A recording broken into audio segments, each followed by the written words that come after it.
Ever since we moved away from central control by the Treasury and the ministries of monies paid out on any project, ever since we moved off that, there will always be corruption with the system where money is handed out to the people in the district.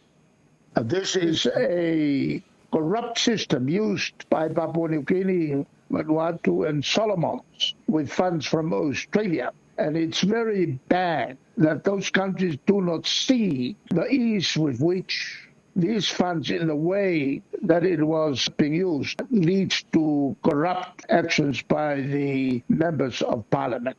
It seems to me what's happening with this council. So there's a CEO that is going to be put in place, which they hold power over the fund of money that's being distributed by the government to the communities. And so the CEO is a different person to the actual person who won the seat of that district. So a HLPP member could be the winner of that district, and the CEO chairman can be a FAST member. So this is where the problems that are arising here, this system, it's almost like the power is divided. So the person who actually won its seat doesn't have the power over the funds that are being distributed to the district. One of the members of FAST was found guilty of corrupt practices, and he is now selected to be the CEO of his district when he was found guilty of corrupt practices, and the Prime Minister had backed him still.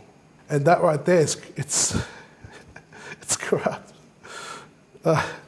That's corrupt. We have taken the election of members other than members of parliament.